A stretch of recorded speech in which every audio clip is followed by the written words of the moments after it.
जय मसीह की। Praise the Lord. सभी भाइयों बहनों को, भाई बादल और बहन बबली बेथलेहम शिक्रापुर में जो सेवा करते हैं, प्रभु ने उनके वैवाहिक जीवन को सुखी और आनंदित रखे हैं और उनको फलवंत भी किए हैं। एक बेटी का दान दिए हैं। उस बेटी को आज हम प्रभु के घर में प्रभु के सामने प्रस्तुत करते हुए समर्पण करना चाहते हैं।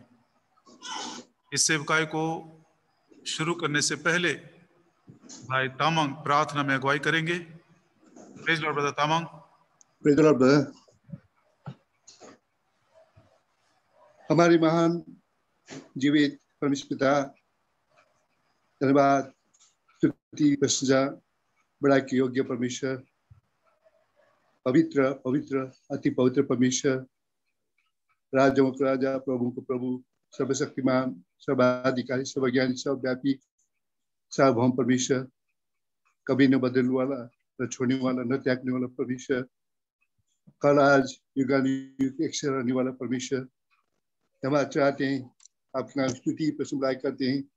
आपने हमें इस तरह से आपके दास भाई बादल और दासिन बहन बाबली के जो आपने आशीष दिए, छोटी बेटी का, उनको आपके घर में आपके चरण में समापन करने के लिए हम जुट गए हैं। धन्यवाद पिताजी, आपने भाई बादल को चुना आपकी दाग की बारी में काम करने के लिए, आपने बाबली बहन को चुना आपकी दाग की बारी में काम करने के लिए। धन्यवाद पिताजी, आज आपने उनको एक संतान दिए हैं। धन्यवाद पिताजी, आपकी नाम स्तुति प्रशंसा करते हैं। आपने अपने अनुग्रह में, दया में, कृपा में इस तरह संतान देकर के पिताजी हमारे आनंद को बढ़ाया। धन्यवाद पिताजी, आज उस बच्ची को आपके घर में समर्पण कर देते हैं। पिताजी, हमारे परम कर्तव्य आपकी आज्ञाओं को पालन करना है, आपकी इच्छा को चलना है, आपकी पिताजी बात जोड़ना है। पिताजी, इस तरह से आपने हमें सिखाया है, हम आपके नाम की स्तुति प्रशंसा करते हैं। पिताजी, आप ही अपने वचनों के द्वारा बातें करें और इस बच्ची को पिताजी बचपन से ही आपकी पहचान में, आपकी प्रेम में, आपकी पवित्रता में, पिताजी अनुग्रह में बढ़ने के लिए आप अनुग्रह करें, दया करें। धन्यवाद चढ़ाते हुए सारे सेवकाई को आपके हाथ में सौंपते हुए विधि प्रार्थना प्रभु यीशु मसीह के नाम में सुनकर ग्रहण कीजिए, आमीन।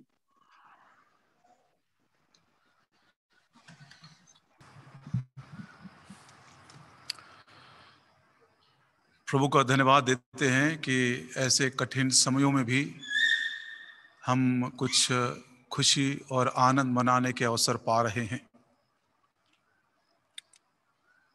बहुत महीनों के बाद बैथनिया प्रार्थना घर में 5 बड़े और एक छोटी बच्ची इकट्ठे हुए हैं।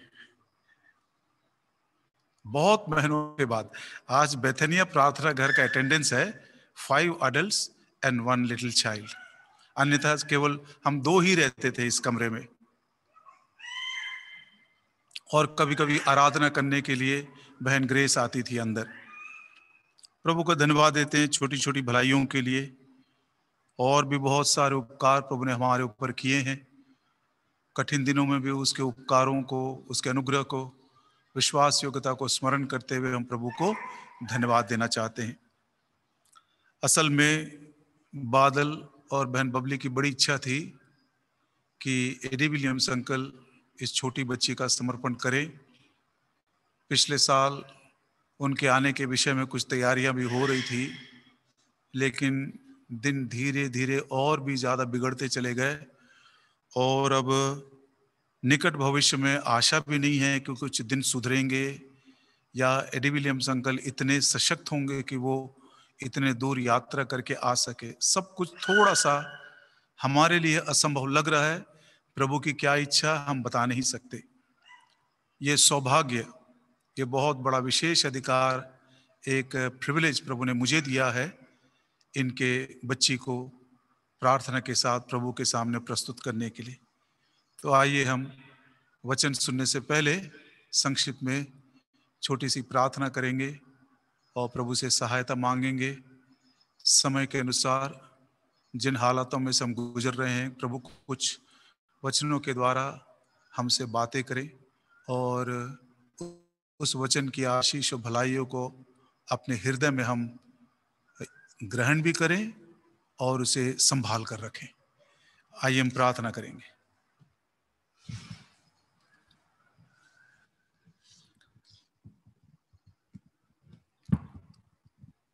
हमारे प्रेमी स्वर्गीय पिता, आराधना, स्तुति और धन्यवाद के योग्य परमेश्वर,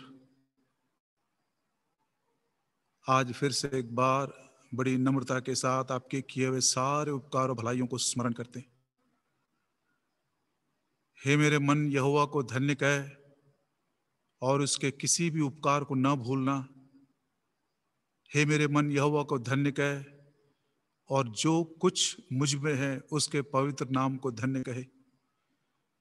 वही तो तेरे पापों को क्षमा करता है, वही तेरे रोगों को चंगा करता है, वही तेरे प्राण को मृत्यु और अधोलोक से बचा लेता है, वही तेरे सर पर करुणा और दया का मुकुट बांधता है, वही तेरे जीवन को अच्छी अच्छी पदार्थों से तृप्त करता है, वह तेरी जवानी को उकाब के समान नया करता जाता है। ओ दयालु पिता, अनगिनत आपके उपकार हमारे ऊपर हैं। उन सारे उपकारों के बीच में धन्यवाद देते भाई बादल और बहन बबली को आपने आशीषित किए, फलवंत किए। इस सुंदर सी बेटी का वरदान आपने उनको दिए हैं। आज इस बच्ची को आपके घर में हम प्रस्तुत करते हैं। प्रभु जी, यदि परिस्थितियां अनुकूल होती तो शायद आज इसी प्रार्थना घर में 150-200 लोग भी आ सकते थे और हमारे लिए एक बहुत बड़ा आनंद और सेलिब्रेशन का समय होता। प्रतिकूल परिस्थितियों में आपने इस मंदिर में, इस प्रार्थना घर में प्रभु जी हमको इकट्ठा किए। हम आपको हृदय से धन्यवाद देते। हालांकि भौतिक रूप से हम एक दूसरे से अलग हैं, एक दूसरे को देख नहीं सकते, तो भी आत्मा में एक महसूस करते हुए हमारे प्रभु के सिर पद, राजा पद और उसके प्रभु जी प्रभु पद के नीचे हम इकट्ठा होते हैं। आप हम सबों के ऊपर अपने प्रभु जी अनुग्रह की छाया बनाए रखें। वचनों के द्वारा आप मुझसे और हम सबों से बातें करें। जितने जूम पर हमारे साथ जुड़े हुए हैं, एक एक के कनेक्टिविटी के लिए हम प्रार्थना करते हैं। किसी प्रकार की कोई दिक्कत ना हो, सबको प्रभु जी आशीष भरा समय मिले। हम सब अपने आप को, पूरे सिस्टम को आपके लहू के नीचे लाते हुए धन्यवाद के साथ इस विनती और प्रार्थना को हमारे प्रभु और उद्धारकर्ता यीशु मसीह के नाम में मांगते हैं। आमीन।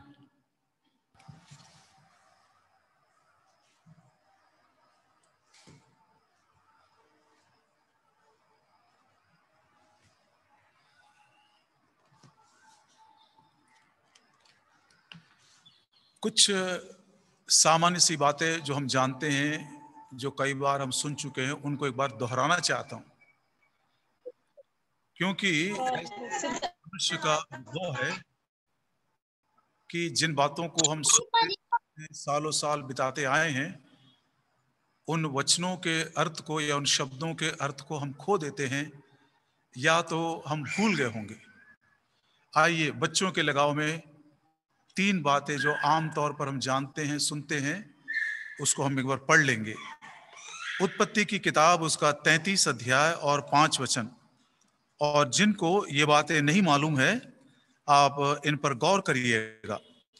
उत्पत्ति की किताब 33 अध्याय और उसका 5 वचन। तब उसने आंखें उठाकर स्त्रियों और बच्चों को देखा और पूछा, ये जो तेरे साथ हैं वे कौन हैं? उसने कहा, ये तेरे दास के लड़के हैं जिन्हें परमेश्वर ने अनुग्रह करके मुझको दिया है। बच्चे कौन हैं? परमेश्वर के दिए हुए अनुग्रह का दान है ये। इस बात को हमेशा स्मरण करें। ये बच्चे परमेश्वर का हैं। उन्होंने हमको एक अनुग्रह का दान, जैसे अनुग्रह के द्वारा उद्धार दिया, अनुग्रह के द्वारा हमको पवित्र करता है, अनुग्रह के वचन के द्वारा हमारे जीवन को बना है, वैसे ही अनुग्रह का एक और दान हमारे परिवार में बच्चों को दिया है। एक दिन प्रभु हिसाब लेगा। अनुग्रह के द्वारा जीवन दिया है, जीवन का हिसाब लेगा एक दिन। अनुग्रह के द्वारा बच्चों को दिया, बच्चों का भी एक दिन हमसे हिसाब लेगा। जो कुछ प्रभु ने हमको दिया है सबका एक दिन हिसाब लेगा। सावधान हो जाना है। दूसरा, भजन संहिता 127 और उसका 3। भजन संहिता 127 और उसका 3 वचन। देखो, लड़के यहोवा के दिए हुए भाग हैं, गर्भ का फल उसकी ओर से प्रतिफल है। इंग्लिश में हेरिटेज लिखा हुआ, मीरास लिखा हुआ है। ये बच्चे ना केवल एक गिफ्ट है, ग्रेशियस गिफ्ट है, लेकिन ये परमेश्वर की मीरास है। और इसको भी बहुत ही विश्वास योग्यता के साथ संभाल कर रखना है। हेरिटेज लिखा है। तीसरा, यशायाह नबी की किताब 29 अध्याय और उसका 23 वचन। The book of Isaiah chapter 29 and verse 23।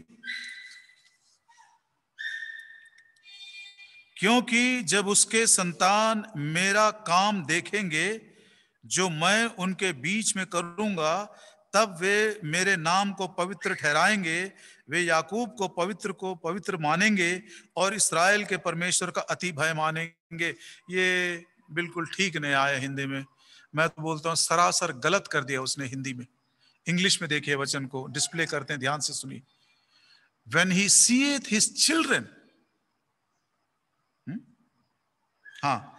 मैं ये गलत पढ़ा। क्योंकि जब उसके संतान, उसके संतान मेरा काम देखेंगे, नहीं, no. When he seeth his children the work of mine hand, जब वे अपने बच्चों को देखेंगे जो मेरे हाथ के काम है ना। तो हमारे बच्चे अवश्य रूप से हमारे परमेश्वर के हाथ के काम होने चाहिए। जैसे इफिसियों की पत्री उसका 2 अध्याय 10 वचन में लिखा है। इफिसियों की पत्री 2 अध्याय और उसका 10 वचन, ये हमारे लिए लागू होता है। इफिशियंस 2 and verse 10, क्योंकि हम उसके बनाए हुए हैं और मसीह यीशु में उन भले कामों के लिए सिरजे गए हैं जिन्हें परमेश्वर ने पहले से हमारे करने के लिए तैयार किया है। हम जब प्रभु यीशु मसीह के हाथ के कारीगर, वर्कमैनशिप बनते हैं, तो उसी रीति से हमारे बच्चों को भी प्रभु अपने हाथ का काम बनाना चाहता है। दूसरी बात हम पढ़ते हैं, जैसे ये पहला पतरस उसका 5 अध्याय और 3 वचन में हमारे विषय में पतरस क्या कहता है। देखिए, पहला पतरस उसका 5 अध्याय और 3 वचन। 1 Peter chapter 5 and verse 3, जो लोग तुम्हें सौंपे गए हैं उन पर अधिकार ना जताओ, वरन झुंड के लिए आदर्श बनो। इंग्लिश में लिखा है, neither as being lords over God's heritage। हम परमेश्वर की मीरास हैं जो नया जन्म पाए हैं और जिनको प्रभु ने कलीसिया में लेकर आया है। जैसे हम प्रभु की मीरास हैं, प्रभु कहता मैं तुम्हारे बच्चों को भी अपनी मीरास के समान बनाया हूं। तो जितना महत्व प्रभु ने हमें दिया है, उतना ही महत्व प्रभु ने हमारे बच्चों को भी दिया है। अब एक अनमोल पाठ हम सीखते हैं। इस बच्ची को डेडिकेट करने से पहले बहुत सारे संदेश हमने सुने। पेरेंटिंग का मतलब क्या है, बच्चों का परवरिश कैसे करना है, छोटे बच्चों को कैसे करना है, किशोर अवस्था के बच्चों को कैसे करना है, जवानों के साथ कैसे, कितने कितने सेशंस हमने पुराने दिनों में किया था। लेकिन आज ये समय और हालात और परिस्थितियों को देखते हुए जब से मैं प्रार्थना करने के लिए बैठा, ये बात बार बार मेरे मन के अंदर गूंज रहा है। प्रभु की ये इच्छा है, इट्स गॉड्स विल, कि बच्चों को समर्पण करने से पहले माता पिता दोनों अपना समर्पण करें।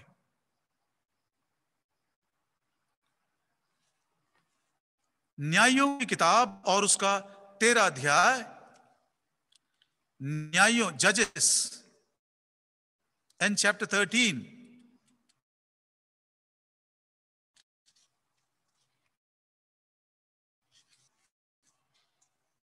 चार वचन, इसलिए अब सावधान रहे, बीवेयर।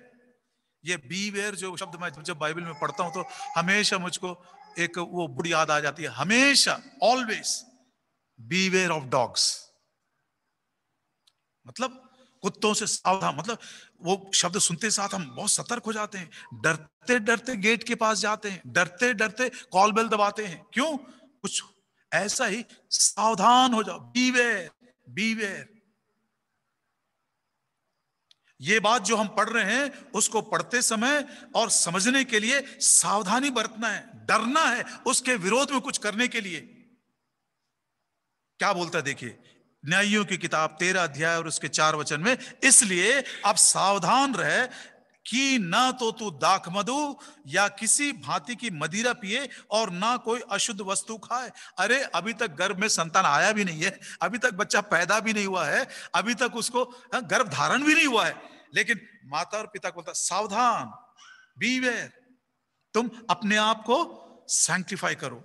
मैं बाकी बातें नहीं समझाता, एक शब्द में, तुम अपने आप को पवित्र रखना।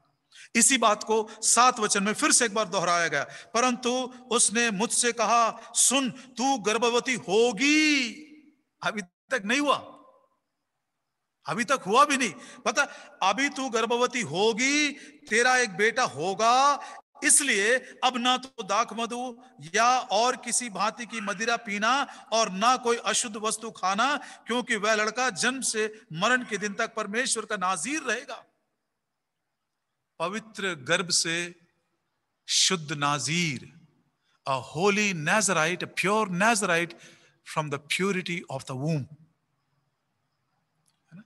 2 बार बोला उसने, शुद्ध रहना, सैंक्टिफाई करना अपने आप को, अभी तो कुछ नहीं हुआ।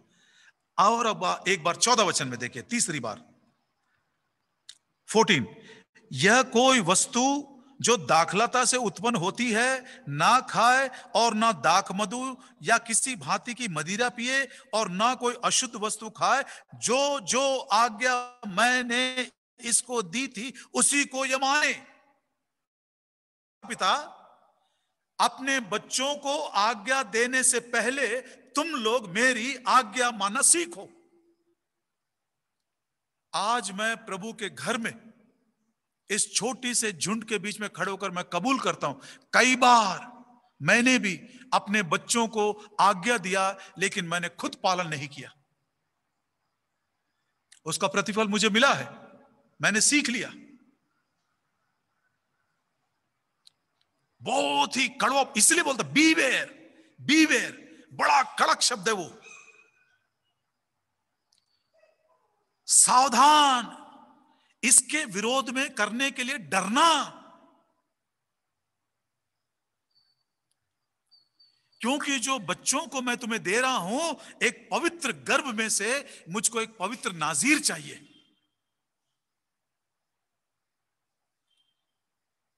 इंग्लिश में यदि हम कहें, beware, be sanctified, be sanctified. अब ये बात सुनने के बाद शमशोन जो होने वाला था, उसका पिताजी मनोवा, वो क्या प्रार्थना करते रहे देखिए। बच्चे अभी तक हुए नहीं है लेकिन प्रॉमिस मिला है, मैं तुझको आशीषित करूंगा, मैं तुझको फलवंत बनाऊंगा, मैं तेरी जाति को बढ़ाऊंगा। ये प्रॉमिस मिलने के बाद मनोवा का प्रार्थना, सबसे पहला प्रार्थना बच्चों के लिए, what is the first prayer of a mother and a father for their children. मेरी आंखें खुल गई।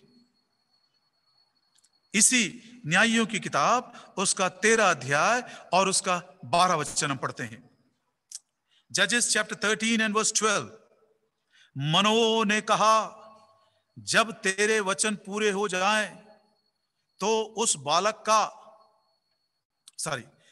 12 पद में बात, पहले 8 वचन में, न्यायियों की किताब, माफ करिएगा मुझको, न्यायियों की किताब 13 अध्याय 8 वचन, तब मनोवा ने यहोवा से विनती की, हे प्रभु, विनती सुन, परमेश्वर का वो जन जिसे तूने भेजा था फिर हमारे पास आए और हमें सिखाए कि जो बालक उत्पन्न होने वाला है उससे हमें क्या क्या करे। Teach us lord, teach us. हे प्रभु, मेरी ये प्रार्थना है कि मेरे बच्चों को कैसे बढ़ाना है, कैसे पालन पोषण करना, किस काम के लिए उनको तैयार करना है, मुझको सिखा। क्या किसी माता पिता ने ऐसा प्रार्थना किए? तहे दिल से बताइए इस बात को, हृदय की गहराई से। हमने बच्चों के लिए बहुत प्रार्थनाएं की, प्रभु जी उसको अच्छा हेल्थ दे, अच्छे स्कूल में एडमिशन हो जाए, अच्छे नंबर से पास हो जाए, अच्छी नौकरी मिले, बहुत सा पैसा कमाए, बड़ा घर वो बना सके, अच्छी गाड़ी वो बना सके। कितने कितने सपने हमने बच्चों के लिए ऐसे जुटाए प्रियो, और ले देकर गिरते पड़ते उन सपनों को हमने पूरा भी किया।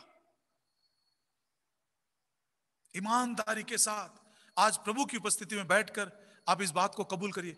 क्या आपने कभी ये बोला, प्रभु जी मुझको सिखा, मुझको सिखा, ये अनुग्रह का दान जो तूने मुझको दिया है, तेरी मिरास का एक छोटा सा भाग जो तूने मुझको दिया है, इसको मैं, इसके साथ मैं क्या करूं, किस काम के लिए मुझको इसे तैयार करना है।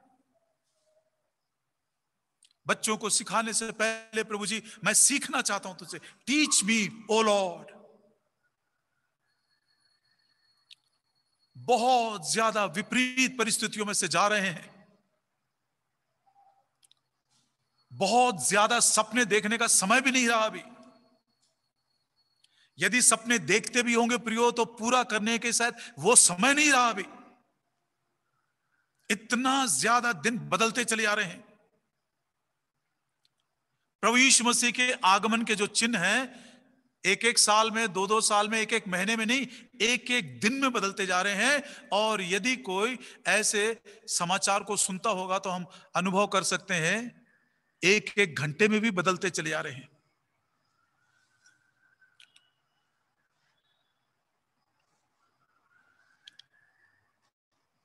तालाबंदी कब तक रहेगा?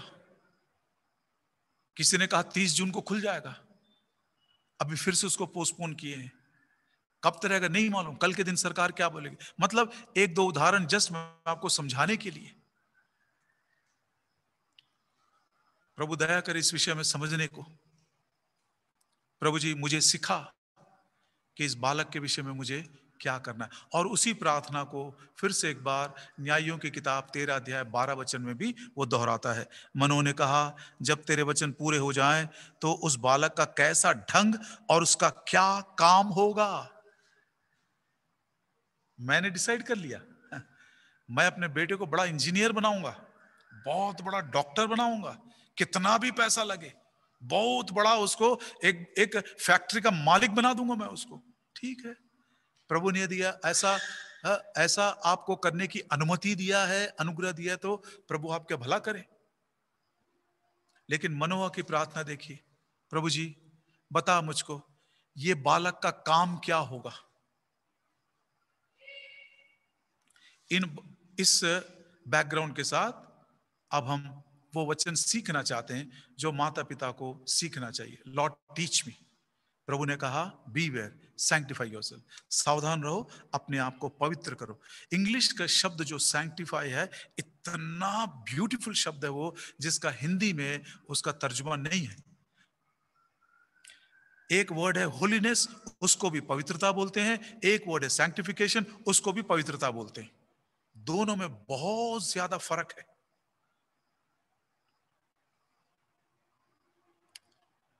एक बात मैं बोलूं तो पवित्रता जो है, होलीनेस जो है, सैंक्टिफिकेशन का एक छोटा सा भाग है।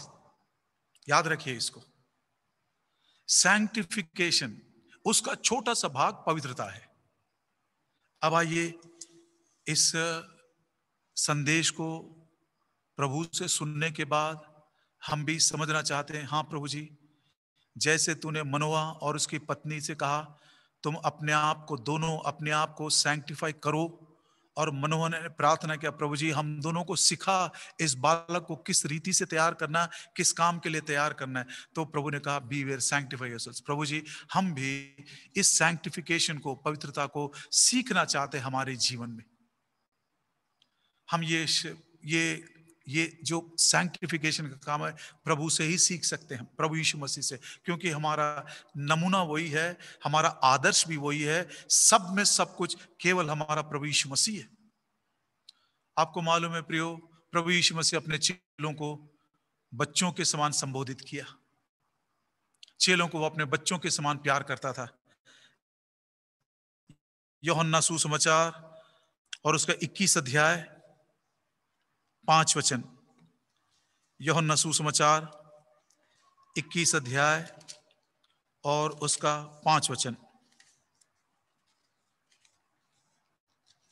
तब यीशु ने उनसे कहा, हे बालकों, क्या तुम्हारे पास कुछ मछलियां हैं? इंग्लिश में चिल्ड्रन लिखा हुआ, चिल्ड्रन, बच्चों। मतलब प्रभु यीशु मसीह एक पिता के समान अपने चेलों से, अपने फॉलोअर से, अपने पीछे चलने वाले अनुयायियों को प्रेम करता था। उसने कहा भी, देखिए यूहन्ना सुसमाचार का 15 अध्याय और उसके 9 वचन में, John's gospel chapter 15 and verse 9, आखिरी रात जब अपने चेलों के साथ वो बैठे थे, प्रभु कहते हैं 15 के 9 में, जैसा पिता ने मुझसे प्रेम रखा वैसा ही मैंने तुमसे प्रेम रखा, मेरे प्रेम में बने रहो। और इन्हीं बच्चों के लिए जिनको वो एक पिता के समान प्रेम करते थे, एक पिता के समान जिनको उसने आज तक संभाल कर रखा, उन्हीं बच्चों के लिए प्रभु यीशु मसीह क्या कहते हैं? देखिए यूहन्ना सुसमाचार और उसका 17 अध्याय 19 वचन। और उनके लिए, मतलब मेरे बच्चों के लिए मैं अपने आप को पवित्र करता हूं। इंग्लिश में सैंक्टिफाई आया है, I sanctify my self for them that they also may be sanctified by the word of truth. उनके कारण मतलब मेरे बच्चों के कारण। कितना सुंदर ये एक मेल खा रहा। देखिए पुराने नियम में जो आज्ञा परमेश्वर यहोवा ने अपने बच्चों को दिया था, बीवेयर सैंक्टिफाई योरसेल्व्स, वही आज्ञा प्रभु यीशु मसीह अपने आदर्श के द्वारा खुद करते हुए हमारे पास एक नमूना दिए हैं। प्रभु जी, हे पिता, मेरे बच्चों के कारण मैं भी अपना पवित्रकरण, मतलब सैंक्टिफिकेशन कर रहा हूं। क्या ये सैंक्टिफिकेशन, बताइए, इसके बहुत सारे अर्थ है। मैं क्या बोला आपको, पवित्रता जो, होलीनेस जो है, सैंक्टिफिकेशन का एक छोटा सा पार्ट है, एक छोटा सा भाग है। बहुत विस्तार से ये विचार आता है सैंक्टिफिकेशन का। याद रखिए कि ये जो सैंक्टिफिकेशन है, ये तो पवित्रता का काम है, एक ही बलिदान के द्वारा, एक ही प्रभु की इच्छा में पूरी होनी चाहिए। यदि हम परमेश्वर की इच्छा के अनुसार नया जन्म पाए हैं, और यह बात बिल्कुल सत्य है, उसी इच्छा में हमें सैंक्टिफाई होना चाहिए। इब्रानियों की पत्री उसका 10 अध्याय और उसका 10 वचन, कितने बार हमने इसको निर्लक्ष्य किया, कितने बार हमने लापरवाही दिखाया, कितने बार हमने उसको समझा भी नहीं, और इस रीति से उसके अनुग्रह को हमने अपने जीवन में सालों साल भी शायद व्यर्थ कर दिए हैं। इब्रानियों की पत्री 10 अध्याय और उसका 10 वचन, उसी इच्छा से हम यीशु मसीह की देह के एक ही बार बलिदान चढ़ाए जाने के द्वारा पवित्र किए गए। इंग्लिश में सैंक्टिफाइड लिखा हुआ, by the which will we are sanctified through the offering of the body of Jesus Christ once for all. एक बलिदान में उद्धार भी मिला और सैंक्टिफिकेशन भी मिला। एक ही इच्छा में सैल्वेशन भी है, सैंक्टिफिकेशन, दोनों है।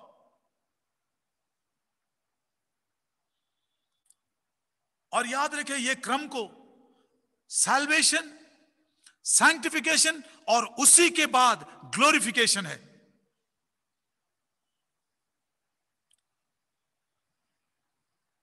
यदि ये थोड़े समय में भी इन सच्चाइयों को मैं नहीं समझूंगा, तो मेरे जैसा मिजरेबल विश्वासी शायद दुनिया में कोई नहीं होगा। अच्छा होता कि मैं उद्धार ही नहीं पाता।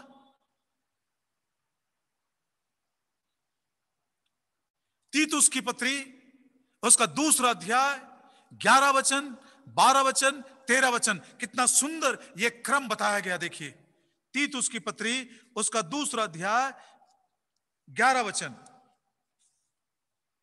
क्योंकि परमेश्वर का वह अनुग्रह प्रकट है जो सब मनुष्यों के उद्धार के लिए, सैल्वेशन, 11 वचन में।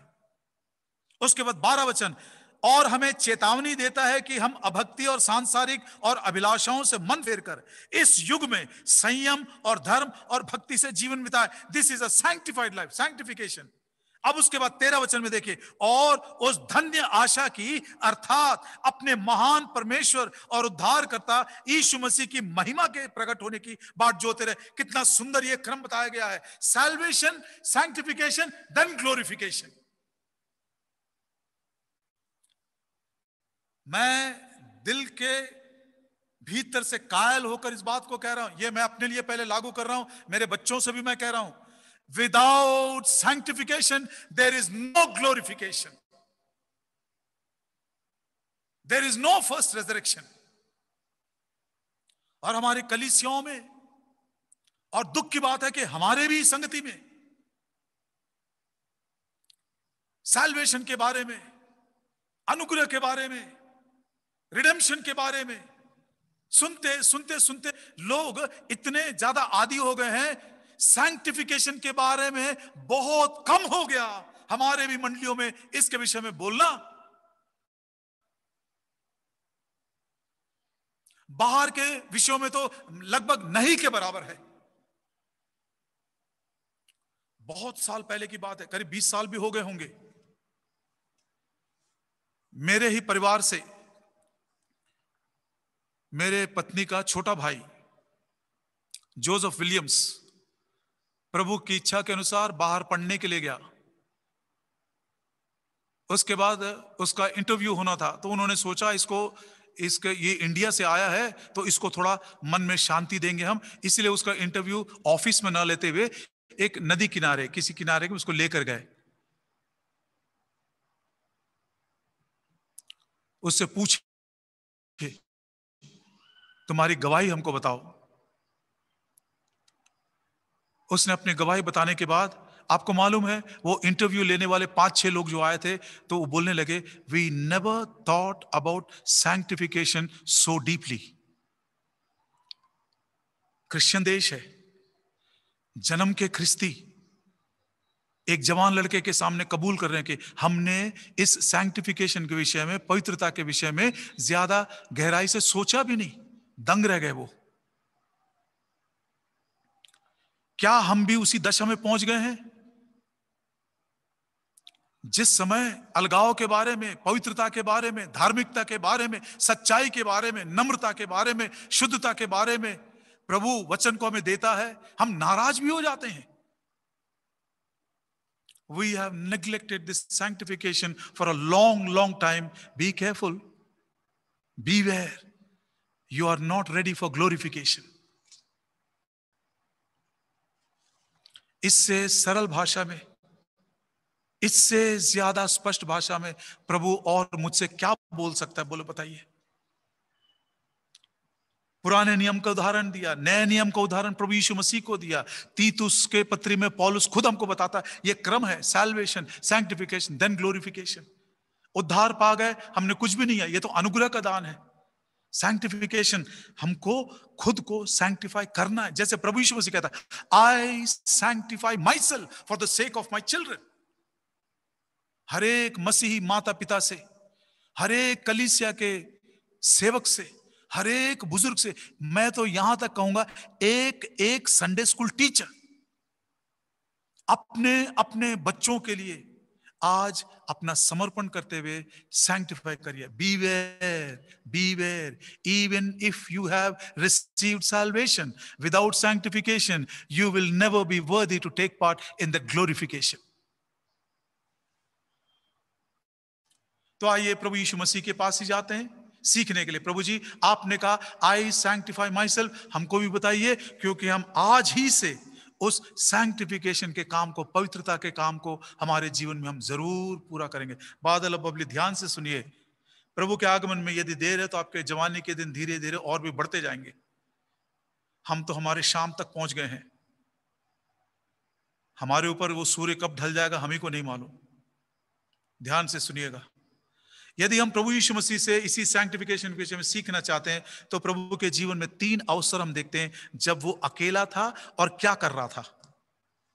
पहली बार जब वो 12 साल की उम्र का था, दूसरी बार जब वो 30 साल की उम्र का था, और तीसरी बार जब वो 33 साल की उम्र का था। ये तीनों संदर्भों में प्रभु यीशु मसीह से पवित्रता का, ये मैंने आपको पहले से ही बताया, सैंक्टिफिकेशन कोई एक दृष्टिकोण से देखकर हम बोलते नहीं यही है, नहीं नहीं नहीं, it's only a small aspect. पवित्रता का, सैंक्टिफिकेशन का छोटा सा एस्पेक्ट है, उसके बहुत सारे पहलू हैं। याजकों को यदि आप देखेंगे तो वहां से एक पाठ हमको मिलेगा, राजाओं के जीवन को यदि हम देखें तो वहां से सैंक्टिफिकेशन का एक और पाठ हमको मिलता है। नए नियम के प्रेरितों को, सेवकों को देखने से वहां से भी एक पाठ हमको मिलता है। लेकिन आज हम प्रभु यीशु मसीह के जीवन से एक दृष्टिकोण से हम इस पवित्रता के भाग को सीखना चाहते हैं, और मैं सोचता हूं इसी को ही यदि हम सीख लिए तो हमारा जीवन मेरे लिए, मेरे बच्चों के लिए सफल हो जाएगा। पहली बार 12 साल की उम्र में प्रभु यीशु मसीह क्या कर रहे थे? लूका सुसमाचार उसका 2 अध्याय, लूका सुसमाचार उसका 2 अध्याय, लूक्स गॉस्पेल चैप्टर 2,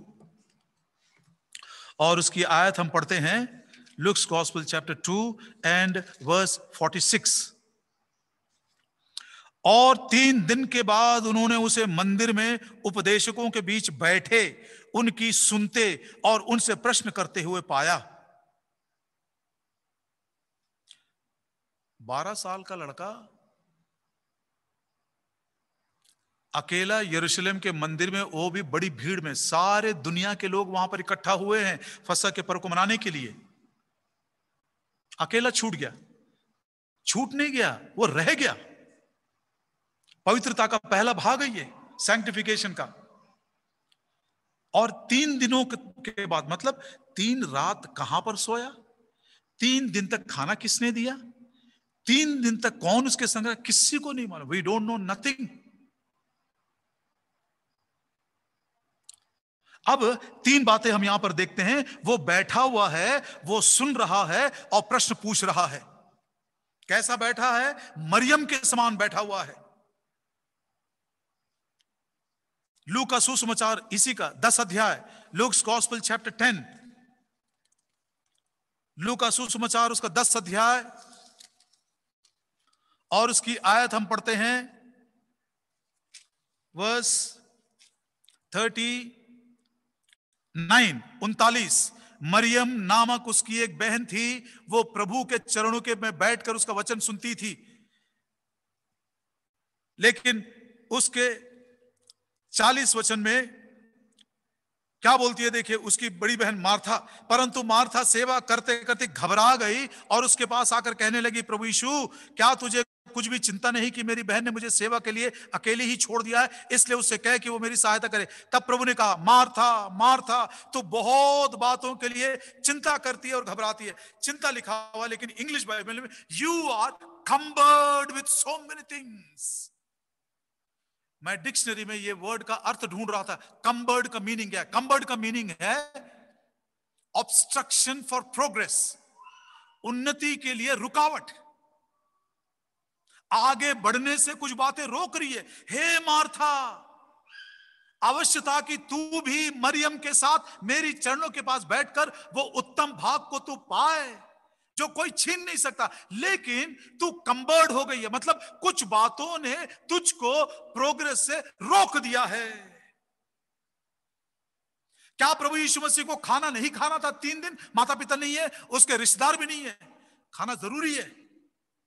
क्या प्रभु यीशु मसीह को रात को आराम से किसी सुरक्षित जगह में सोने की आवश्यकता नहीं है? बिल्कुल आवश्यकता है। क्या हमारे बच्चों को पढ़ाई की आवश्यकता नहीं है? जरूर पढ़ाई की आवश्यकता, मैं तो कहता हूं। क्या हमारे बच्चों को खेल कूद की आवश्यकता नहीं है? आवश्यकता है। क्या हमारे बच्चों को खुशी नहीं रहना है? लेकिन जब बात आती है उत्तम भाग को चुनने के लिए पवित्रता की बात, सैंक्टिफिकेशन की बात आती है तो देयर शुड बी नो कंप्रेंस। कोई सी भी उन्नति को रोकने वाली बात नहीं होनी चाहिए। माता पिता ध्यान से सुनिए,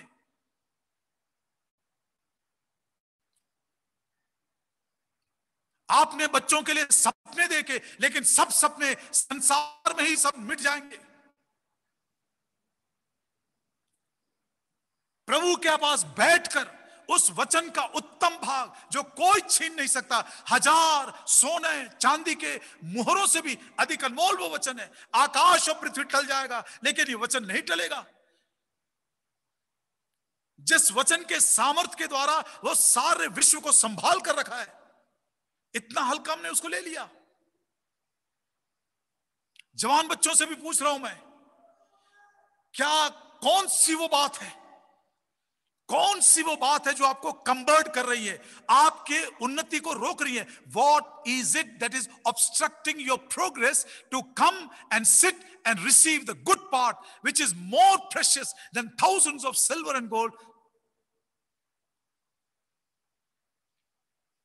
सिटिंग का ये मतलब है,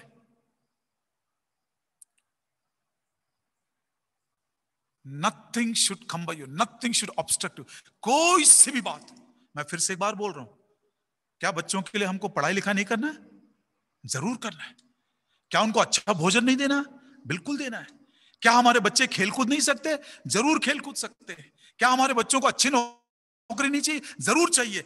लेकिन जब ये गुड पार्ट की बात आती है, अच्छा भाग, उत्तम भाग, उसको पाने से कोई सी भी वस्तु इस दुनिया का रोकना नहीं चाहिए उनको।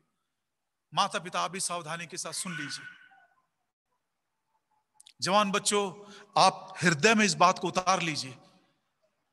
कौन सी वो बात है? क्या आपका वो नींद है? आपका आलसपन है? आपकी लापरवाही है? क्या इसलिए कि प्रभु अनुग्रह पर अनुग्रह, अनुग्रह पर अनुग्रह करते हुए सालों साल तक आपको सक्सेस देता रहा, इसलिए आपको ये बातें रोक रही हैं? क्या सचमुच में वो गुड पार्ट को आपने पा लिया है?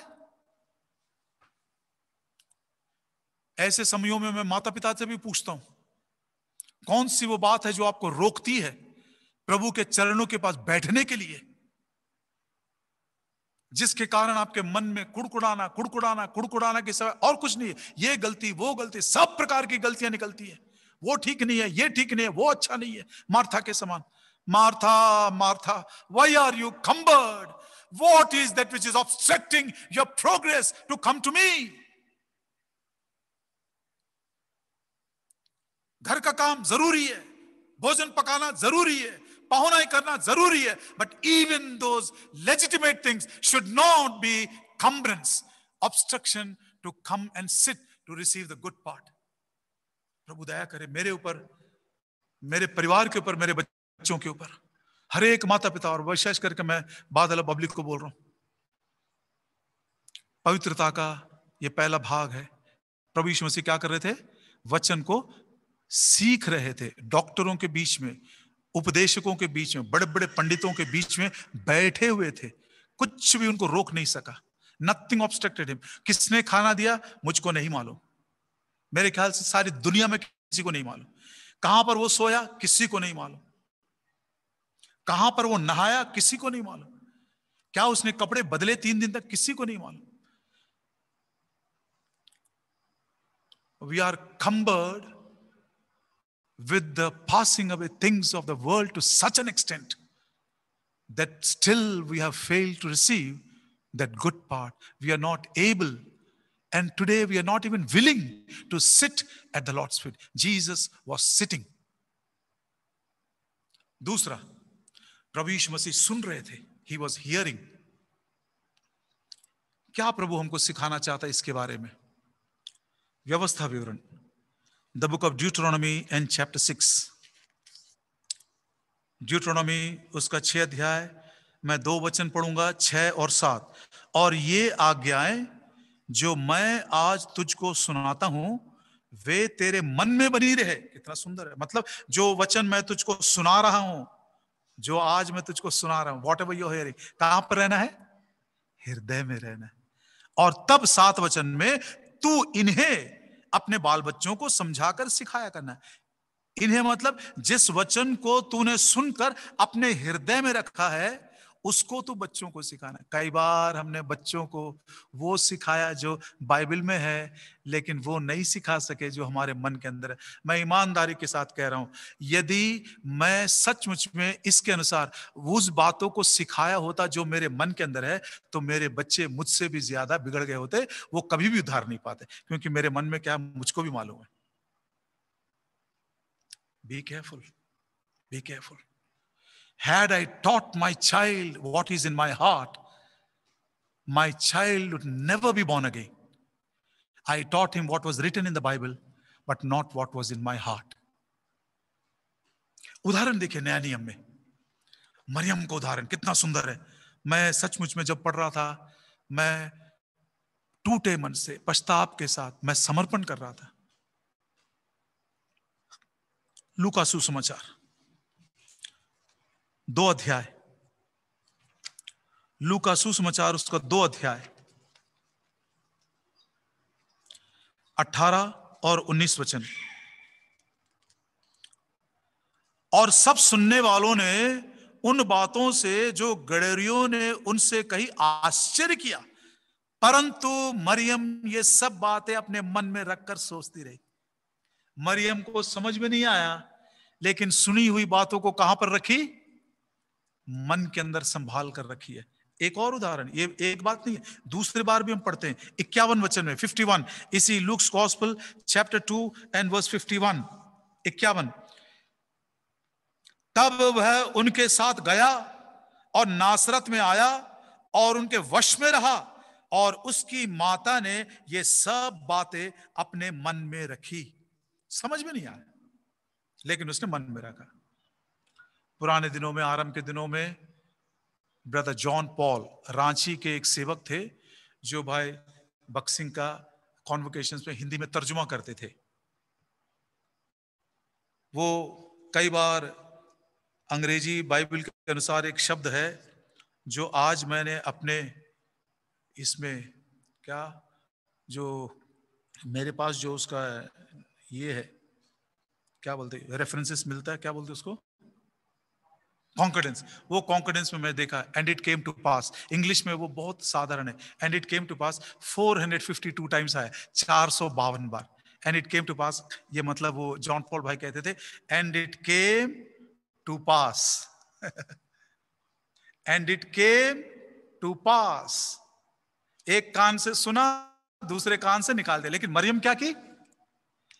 उसने सुना, समझी तो नहीं, गडरिया क्या क्या बोल रहे हैं, और यीशु मसीह भी क्या क्या बातें बोल रहा है, मेरे पिता का बिजनेस है, ये क्या क्या बातें बोल रहा है, समझी नहीं बेचारी। लेकिन क्या की उसने? अपने मन में संभाल कर रखी, संभाल कर रखी। जब समय पूरा होगा तब वो समझ में आएगा, अरे हाँ प्रभु। चेलों ने भी कई बार प्रभु यीशु मसीह के जी उठने के बाद, प्रभु यीशु मसीह के स्वर्गारोहण के बाद, उन्होंने, अरे हाँ हमारे प्रभु ने ऐसा कहा था, हाँ हमारे प्रभु ने ऐसा कहा था। समझे तो नहीं थे, शायद उसको उन्होंने सीरियसली लिया भी नहीं था, लेकिन मन के अंदर बैठा हुआ है। कई बार मैं बोलता हूं, बच्चों को बचपन से ही ऐसी ऐसी बातें सिखाइए जो वो समझते नहीं है, ताकि उनके मन के अंदर बना रहे। जब वो बड़े होंगे, उनके मन में जब प्रश्न उठेंगे, वो बाहर नहीं जाएंगे पूछने के लिए, उनके मन से ही वो वचन निकलेगा। प्रभु दया कर इस रीति से वचन को हम सुन सके और सुना हुआ वचन अपने हृदय में जमा करके हम रख सके। कई बार प्रियो, कई बार ये तो आम बात हो गई है, कलीसिया में भी बच्चे वचन बिल्कुल नहीं सुनते हैं, बिल्कुल नहीं सुनते हैं। जब वचन दिया जाता है तो उस समय वो कुछ और करते रहते हैं। सावधान रहिए माता पिता, क्योंकि कुछ माता पिता भी वही काम करते हैं जो बच्चे कर रहे हैं। वचन देते समय सुनते नहीं, बस वही इंग्लिश की कहावत, जॉन पॉल भाई को याद रखे, एंड इट केम टू पास। हमारे फेलोशिप में संडे को 3 मैसेजेस होता है। ये 3 मैसेज हम इसलिए नहीं सुनाते कि हम बहुत बड़े ज्ञानी हैं, बहुत बड़े प्रचारक हैं। हमारे जैसे निम्न दर्जे के प्रचारक शायद कहीं नहीं मिले। बाहर बड़े बड़े एक से एक वचन के प्रचार करने वाले हैं।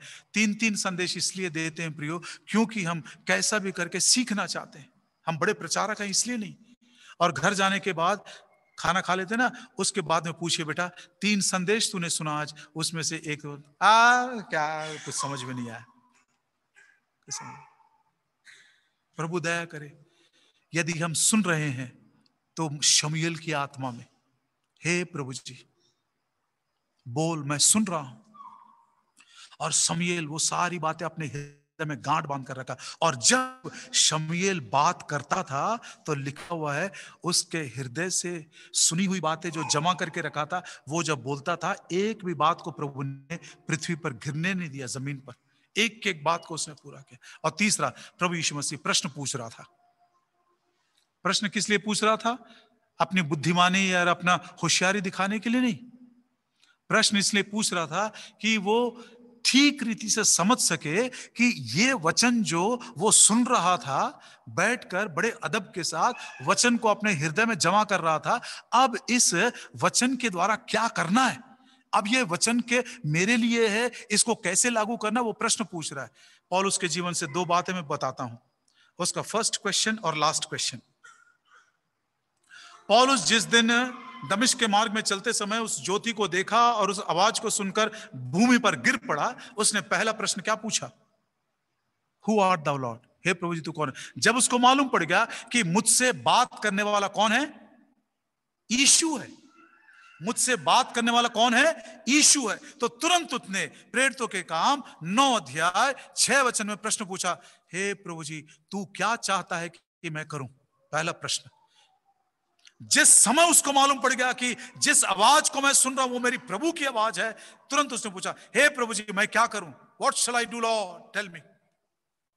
ज्ञान बढ़ाने की बात नहीं है, प्रश्न पूछकर प्रियो कोई हमारी चतुराई को दिखाने की बात नहीं है। कभी कभी संडे स्कूल के बच्चे भी ऐसे ऐसे अजीब प्रश्न पूछ जाते हैं कि हमारे टीचर्स को भी पसीना छूट जाता है। वैसा नहीं है। प्रश्न क्या पूछ रहा? प्रभु जी मैंने तेरी आवाज को सुना। प्रभु यीशु मसीह भी प्रश्न क्या पूछता होगा? इतने सारे वचनों को 3 दिन से मैं सुन रहा हूं, बड़े बड़े पंडितों से, बड़े बड़े ज्ञानियों से, बड़े बड़े डॉक्टरों से, ये मेरे लिए कैसा है? वो फंसा के मेमने की बात कर रहे हैं, ये मेरे लिए लागू होता है क्या? कितनी कितनी बातें करते होंगे वो। आखिरी प्रश्न पौलुस के जीवन से देखिए। यदि इब्रानियों की पत्री को पौलुस ने लिखा है, ऐसा यदि हम मानते हैं, तो पौलुस के पत्रियों का आखिरी प्रश्न, हिब्रूज इन चैप्टर 12, इब्रानियों की पत्री 12 अध्याय और उसका 9 वचन। फिर जबकि हमारे शारीरिक पिता भी हमारी ताड़ना किया करते थे और हमने उनका आदर किया, तो क्या आत्माओं के पिता के और भी अधीन ना रहे जिससे हम जीवित रहे? हिंदी में प्रश्न सूचक नहीं आया है, अंग्रेजी में क्वेश्चन मार्क है। ध्यान से आप स्क्रीन के ऊपर देखिएगा, इट्स अ क्वेश्चन। हमारे संसार के माता पिता जब ताड़ना देकर हमको सुधारने की कोशिश करते थे तो हमने उसको सह लिया, तो क्या और भी ज्यादा खुशी के साथ प्रभु अपने वचनों के द्वारा जब हमको सुधारता है, सिखा रहा है, शुद्ध कर रहा है, हमारा मार्गदर्शन कर रहा है, क्या करना है क्या नहीं करना है वचन के द्वारा सिखा रहा है, तो क्या हम और भी अधिक खुशी के साथ वश में होकर ना माने? He is speaking about obedience right from the beginning to the end. आरंभ का प्रश्न भी वही था, मैं क्या करूं, और अंत का प्रश्न वही है, क्या तुमको आज्ञा नहीं मानना चाहिए? हां प्रभु जी मानना चाहिए। बादल और बबली, आप अपने बच्चों को आज्ञा मानने के लिए तभी बाध्य कर सकते हैं जब पहले आप खुद प्रभु की आज्ञा माने। मरियम यूहन्ना के 2 अध्याय में सेवकों से कहते, जो कुछ वो कहता तुम उसको करो, वो आज्ञा दे रही है। उसको इतना सामर्थ्य और शक्ति कहां से मिला? क्योंकि खुद मरियम एक आज्ञा मानने वाली स्त्री है। क्या बोलती है? तेरे दासी के साथ जो कुछ होना तो अपने वचन के अनुसार कर। She herself was an obedient woman, therefore she could tell others also to obey. पौलुस खुद अपने जीवन में पहले क्या करूं प्रभु जी, आज्ञा माना, फिर अंत में दूसरे लोगों को भी बोल रहा, क्या यह जरूरी नहीं है कि तुम भी वश में रहकर प्रभु की आज्ञा मानो? जिन समयों के लिए मैं खुद आज्ञा ना मानकर अपने बच्चों को आज्ञा मानने की शिक्षा दिया, उसके लिए मैं सचमुच में प्रभु से क्षमा चाहता हूं। कोई नहीं चिंता मत करो, रहने दो, कुछ नहीं होगा। बच्चे नहीं रहोगे तो क्या आप रहोगे क्या? वो खुश है, रहने दीजिए उसको, बिल्कुल उसको डिस्टर्ब मत करो। तो ये पहली बात, sitting, hearing and asking questions. बैठा हुआ है, सुन रहा है और प्रश्न पूछ रहा है। ये 12 साल की उम्र में पहली बार हमने प्रभु यीशु मसीह को देखा। इसको हम बोलते हैं लर्निंग द वर्ड, वचन को सीखना। अब दूसरी बार प्रभु यीशु मसीह को हम, इसको मैं तुरंत बंद कर देता हूं, दूसरी बार प्रभु यीशु मसीह को हम जंगल में अकेला देखते है ना। 30 साल की उम्र में बाहर आया, यरदन में बपतिस्मा लिया, आत्मा से परिपूर्ण होकर, आत्मा के चलायमान होकर कहां चला गया? जंगल में अकेला चला गया। क्या हुआ बोलिए वहां पर? क्या कर रहा था प्रभु यीशु मसीह? उसी वचन को जो उसने सीखा था ना, उसी वचन के अनुसार जी रहा है। शैतान ने उस वचन के विरोध में कुछ करने के लिए उसको उकसाया, उसको परीक्षा में डाला। प्रभु यीशु ने क्या बोला? नहीं, ऐसा भी लिखा है, नहीं ऐसा भी लिखा है, नहीं ऐसा ही लिखा हुआ है। मतलब जो वचन उसने 12 साल की उम्र में सीखा था, अब उसी वचन के द्वारा वो जी रहा है। पिता भी कितना खुश होगा, माता पिता भी कितने खुश होंगे। जो वचन मैंने अपने बच्चों को सिखाया, आज वो उसी वचन के अनुसार जी रहा है। इसलिए प्रभु ने कहा, train up a child in the way he should go, when he is old he will not depart from the way। बच्चे को उसी मार्ग की शिक्षा दे जिसमें उसको चलना चाहिए। जब वो बूढ़ा भी हो जाए तो वो उससे नहीं भटकेगा। वो माता पिता क्या ही धन्य है, क्या ही धन्य है वो माता पिता जो अपने बच्चों को उस मार्ग में चलते हुए देखते हैं जो उन्होंने सिखाया है। यूहन्ना कहता, मेरे लिए इससे बढ़कर कोई आनंद की बात नहीं है, मेरे लड़के वाले सत्य पर चलते हैं। तीसरी बात, प्रभु यीशु मसीह को फिर अकेला हम देखते हैं गत्समनी के बाग में 3.5 सालों के बाद। अकेला है, सहानुभूति मांगा था, मैं बहुत दुखी हूं, मेरा प्राण निकला जा रहा है, मेरे साथ थोड़ा प्रार्थना करो। लेकिन वो सो रहे थे। प्रभु यीशु मसीह औंधे मुंह के ऊपर गिरकर प्रार्थना कर रहा है। क्या कर रहा है वो? उसी वचन के लिए जो उसने सीखा था, जिस वचन के लिए वो जी रहा था, अब उसी वचन के अनुसार वो अपने प्राण को दे रहा है। He was learning the word, he was living by the word, and today he is losing his life for the same word of God। उसी वचन के लिए वो अपने प्राण को भी खोने को तैयार है। प्रभु इस रीति से हमारे भी जीवन को सैंक्टिफाई करे, इस वचन के द्वारा वो हमको सिखाए, इस वचन के द्वारा जीना हमको सिखाए, और इसी वचन के कारण सब कुछ प्रभु के लिए हम खो जाएं, सब कुछ उसके लिए बलिदान करें, सब कुछ उसके लिए हम समर्पित करें। ऐसा सैंक्टिफाइड लाइफ प्रभु हमको दे सके। बच्ची को एडी विलियम्स अंकल ने नाओमी नाम दिए हैं, और बादल और बबली की बड़ी इच्छा थी कि एक और नाम उनको दिया जाए, तो उन्होंने ग्रेस नाम भी उनके साथ जोड़ दिए हैं, नाओमी ग्रेस। नाओमी का मतलब है सुंदर, और इससे दूसरी कोई सुंदरता नहीं है जिसको हम पवित्रता की शोभा कहते हैं, द ब्यूटी ऑफ होलीनेस। प्रभु छोटे उम्र में इस बच्ची का नया जन्म हो जाए, छोटी उम्र में प्रभु यीशु के प्रेम को वो समझ सके, कलवरी के क्रूस की जो वाचा है, जो प्रभु यीशु मसीह के द्वारा परमेश्वर ने सारे दुनिया के लोगों के साथ बांधी है, उसी वाचा के लहू के द्वारा बच्ची को पापों की क्षमा, उद्धार का आनंद मिले, और इस रीति से उनके हृदय की शुद्धता और पवित्रता में बढ़ती जाए। और दूसरी बात, सारा की बेटी के समान the deep beauty of inward man, पहले पत्रस के 3 अध्याय के 2, 3, 4, 5, 6, 7 में हम पढ़ते हैं, the deep beauty of a Holi woman, जो हमारे हृदय की, जो परमेश्वर की दृष्टि में बड़ा अनमोल है, वैसी सुंदरता प्रभु इनको देता जाए। नाओमी ग्रेस हम इनको नाम देते हैं।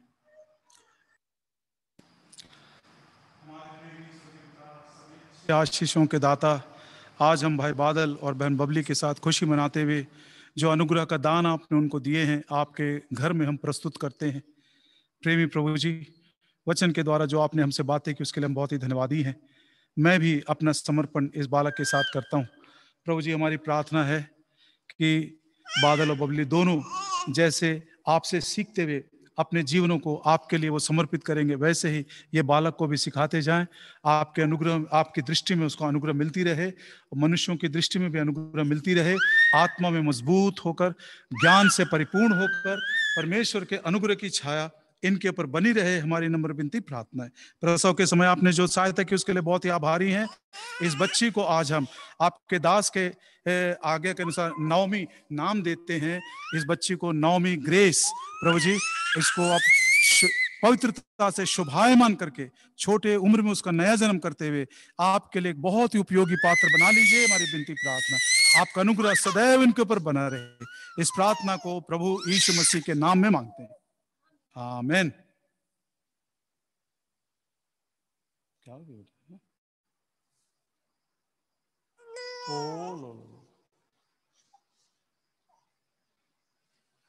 Praise the Lord, brother. Praise the Lord, brother. Last prayer and benediction, brother. Yes, yes, brother.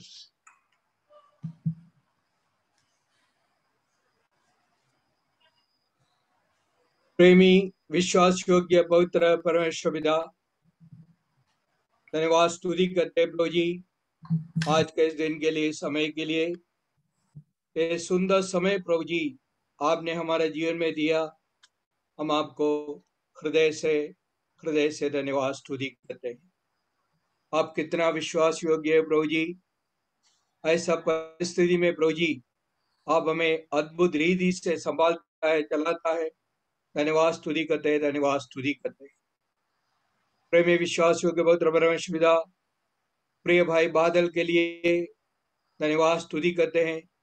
जवानी में प्रभु जी सृजनहार को उद्धार करता करके ग्रहण करने के लिए आपने उनको सहायता किया। उससे बढ़कर आपका सेवा करने के लिए प्रभु जी जो बुलावा आपने दिया है उसके अनुसार आगे आने के लिए प्रभु जी आपने उनका दया किया, सहायता किया। हम आपको हृदय से धन्यवाद स्तुति करते हैं। बबली को भी प्रभु जी इस महान उद्धार का अनुभव में लेकर आकर आपका सेवा के लिए अपने जीवन को समर्पण करने के लिए प्रभु जी आपने दया किया, सहायता किया। जगत को उत्पत्ति से पहले से आपको जो योजना है उसके अनुसार प्रभु जी दोनों को प्रभु जी इस कुटुंब जीवन में प्रभु जी आपने शामिल किया। धन्यवाद करते हैं, धन्यवाद करते हैं प्रभु जी। अद्भुत है प्रभु जी आपका विचार, आपका योजना, सारे विचारों के लिए धन्यवाद स्तुति करते हैं। आपने उनका कुटुंब जीवन को फलवंत कर सुंदर सा बेटी प्रभु जी आपने दिया। नवमी ग्रेस के लिए प्रभु जी धन्यवाद स्तुति करते हैं, धन्यवाद स्तुति करते हैं। प्रसव का समय में प्रभु जी बहन का आपने अद्भुत रीति से संभाला, आवती वृत्ति से सब बजाया। हर एक बातों के लिए प्रभु जी धन्यवाद स्तुति करते हैं, धन्यवाद स्तुति करते हैं। दोनों का परिवारों को भी प्रभु जी आपका हाथों में सौंप देते हैं। उससे बढ़कर प्रभु जी बैतनी कलीसिया में प्रभु जी इन दोनों को प्रभु जी आपने जोड़ दिया। उसके लिए प्रभु जी हम आपको धन्यवाद स्तुति करते हैं, धन्यवाद स्तुति करते हैं। अनुग्रहकारी पुत्र परमेश्वर पिता, आज प्रभु जी इस छोटी बच्ची नवमी ग्रेस को आपका उपस्थिति में जब लेकर आया प्रभु जी, आपका जीवित वचन से प्रभु जी हमको बहुत बड़ा चेतावनी आज आपने फिर से दिया। हम आपको धन्यवाद स्तुति करते हैं, धन्यवाद स्तुति करते हैं।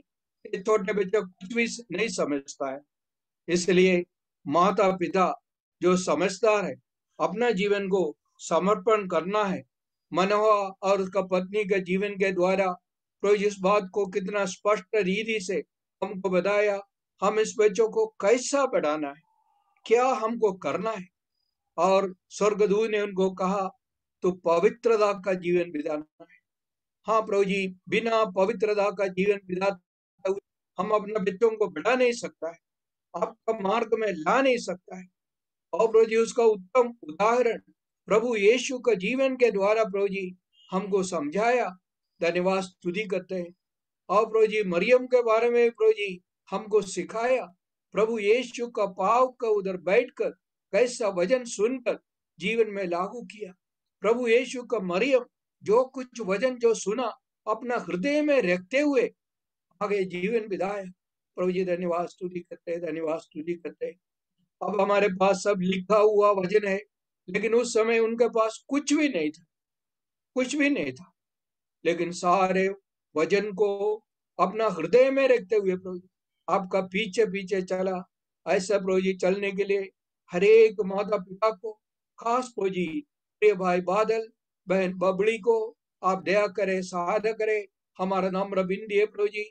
इस छोटे बच्चे प्रभु जी नवोमी ग्रेस बैठते बैठते ठीक समय पर आपको उद्धार करता करके ग्रहण करे। और प्रभु जी आपका वचन के अनुसार प्रभु जी आने वाला समय में आपका सेवा करने वाला एक सेविका बनने के लिए प्रभु जी आप दया करे, सहायता करे। हमारा नाम रविंद्र है प्रभु जी। अनुग्रहकारी पवित्र परमेश्वर पिता, अगर सारे बातें अनुकूल रहता था तो जरूर बादल का माता पिता भाई उन लोग सब आता था, लेकिन प्रभु जी उन लोग ये सुन रहा है, देख रहा है। धन्यवाद स्तुति करते हैं, धन्यवाद स्तुति करते हैं। उनका ऊपर भी आपका अनुग्रह रहे। पंजाब से भी प्रिय लोग प्रभु जी सुन रहा है, देख रहा है, उन सब के लिए प्रभु जी हम आपको हृदय से धन्यवाद स्तुति करते हैं। हम कितना भी दूर रहे, लेकिन प्रभु जी हम आप में एक है, कहीं भी हो, क्योंकि आप हमारा नजदीक है। प्रभु जी धन्यवाद करते हैं, धन्यवाद करते हैं। अनुग्रहकारी पवित्र परमेश्वर पिता, प्रिय भाई पॉल जेकब को आपका सर्वशक्तिमान पवित्र हाथों में सौंप देते हैं। आपका दास को प्रभु जी जो आरोग्य दिया, जो आशीष दिया, धन्यवाद स्तुति करते हैं। उनका समर्पण का जीवन के लिए प्रभु जी हम आपको धन्यवाद स्तुति करते हैं, धन्यवाद स्तुति करते हैं। आगे भी प्रभु जी आपका पाऊंगा नीचे उनको पूरा परिवार को संभाल कर रखे प्रभु जी। हमारा नाम रविंद्र है प्रभु जी। जितना भाई बहन प्रभु जी इस जूम मीटिंग के द्वारा जो जुड़ गया है, उन सारे परिवारों को आपका हाथों में सौंप देते हैं। और हर एक जन जो वचन सुना है प्रभु जी फिर से इस वचन को विचार करने के लिए अब जरूर मदद करे। मेरा आप सहायता करे, सहायता करे प्रभु जी। नम्र बिनती है प्रभु जी, कितना वचन सुन रहा है, लेकिन वचन सुनकर प्रभु जी छोड़ने वाला नहीं, पर प्रभु जी वचन के अनुसार चलने वाला बनने के लिए मेरा हमारा सबका प्रभु जी आप दया करे, सहायता करे। और एक बार इस छोटी बच्ची नवोमी ग्रेस को आपका सर्वशक्तिमान पवित्र हाथों में सौंप दे। प्रार्थना उद्धारकर्ता प्रभु यीशु के मधुर नाम से मांगते हैं, आमीन। अब हमारा उद्धारकर्ता प्रभु यीशु मसीह का अनुग्रह, स्वर्गीय पिता का प्रेम, पवित्र आत्मा का मीठी और गहरी संगति हमारे साथ सारे विश्वासियों के साथ, खास छोटे बच्चे नवोमी ग्रेस के साथ युगानुयुग तक होते रहे, आमीन।